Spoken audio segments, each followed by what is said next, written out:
Here's everything you need to know to be successful in Endgame. Let's get right into it. Let's start off with player congestion. Understanding player congestion is the most important thing that you need to know in order to succeed in endgames, and every point after this is going to use player congestion in some way. So how do you figure out where player congestion is? Well, the answer is based off how the previous zone played.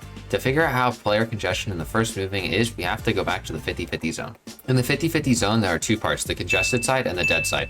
The dead side is the area of the zone that is revealed as the zone expands, while the congested side is the side of the zone that was already in the safe zone. Depending on where the first moving pulls inside of the 50-50 zone affects how player congestion will work in the first moving zone. If the zone plays through the congested side entirely, then there's no dead side and congested side on the first moving. If the zone plays onto either diagonal of the 50-50, then the congested side is the side of the zone that is towards the edge of the zone closest to the 50-50 dead side. This dead side will be more congested though than a lot of other zone examples. The other option zone can pull is on the line where dead side began on 50-50. In this scenario, the dead side is the deepest part of the 50-50 zone. In this case, you'll have the largest dead side, and it is often super free to make rotates like this. The next way zone can play is diagonally through the dead side. This means that the front side is really free early on in the zone.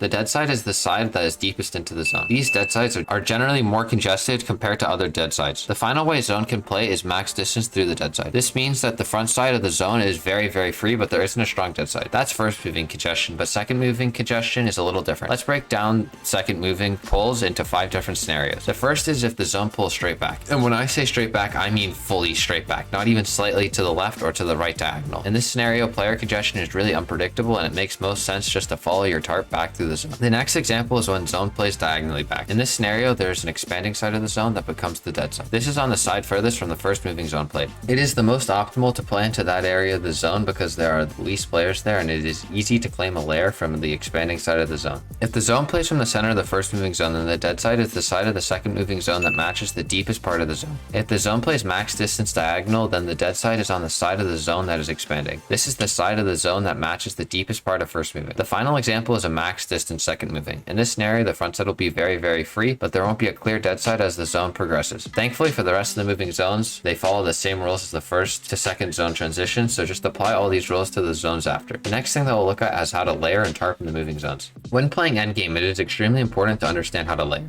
A general rule of thumb is that higher layers are generally less congested while lower layers are more congested. But vertical layers are only the first part of layering. There's also horizontal layering.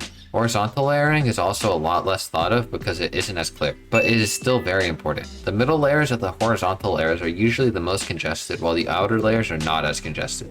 This means that you almost always want to tarp on the edge of the zone in order to avoid congestion, and you also can save a lot of mass because you don't have to protect the storm side of the zone. Really make tarping on the edge of zone your #1 priority because I see actual pro teams dying all the time by messing this up. The largest thing that most of the community doesn't do well though is layer conditioning. If teams are either on your horizontal or vertical layers, you need to pressure them off or cut them off. If you combine the knowledge of your layer knowledge with your knowledge of layer conditioning, your tarping and layering will become 100 times easier, and you will find yourself finding endgames a lot simpler with this knowledge. But there's one more thing that can affect layering: terrain awareness. Terrain awareness is extremely important. In your games, you need to understand exactly how the terrain is at each moving zone. If there's a hill, make sure that you are tarping up and getting on a high elevation early, but also pay attention to elevation drops. Many teams will forget to continue dropping down when they are claiming low ground, or they'll miss an opportunity to claim low ground when zone plays down a hill. The large takeaway is that you need to actively focus on terrain and how it will affect your games. Finding refreshes. Next, let's talk about finding refreshes. Refreshes allow your team to continue tarping through the game, but how do we safely find refreshes? Finding safe refreshes mean you need to have a large advantage on players before you go in for the kill. This could come from you either hitting them for a wipe or you hearing them get cracked before jumping in their box. In your endgames, try to tag up a lot of players as they could be white and just be an easy kill. In duos, it is also easy to find and fully jump on solos as you have an easy man advantage. The final way to get really safe refreshes is with the harpoon. The harpoon is the safest method of getting refreshes because there's practically no risk. Another reason you might need to get a refresh is for Storm Surge. Storm Surge is one of the biggest game killers in moving zones, and the thing is that most of the time it is avoidable. If you aren't at least 200 damage above the Storm Surge threshold, then you should play into the congested side of the first moving. Many teams will always pad into the dead side of first moving and then die because they couldn't find any players to tag. Another mistake I see teams make is landing on a low elevation. Try to land higher up and you will find way more angles to find your Storm Surge. Now let's look at different ways you can take height and low ground, but let's start with high ground. The first way to take high ground is to wait for zone to play max distance, and then you get ahead of the zone as fast as possible before looking up and spraying. As you spray, you want to build up and away from the height team. This often works and gets gets you a free height take. Another common method to take height is by double spraying height and getting a knock and taking a 2v1. This is a very safe method but requires a lot of proactivity. The final common way to take height is through the zone. Many players will play med mist or fish and try to take height this way. This works because you can surprise your opponents and take high ground. Now let's look at some ways to take low ground. The first way to take low ground is once again wait till a zone pulls max distance.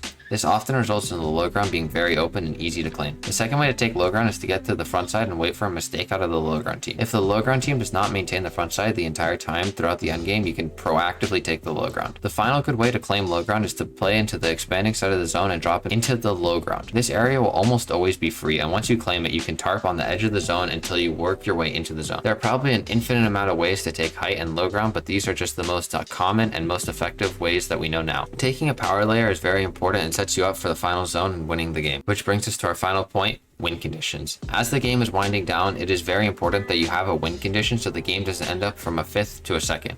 There are 3 main win conditions: height, low ground, and heal off. If you are on height or low ground, then just play out your game from here. If you're on the mid ground and you don't have a heal off, then you want to play for a win condition. This means either full jumping onto high ground or full jumping onto the low ground. Make sure that when you are playing your games, you are aware if you have a win condition as you get closer to the final moving zone. With all that being said, I hope you enjoyed the video. Make sure to leave a like and subscribe. Peace.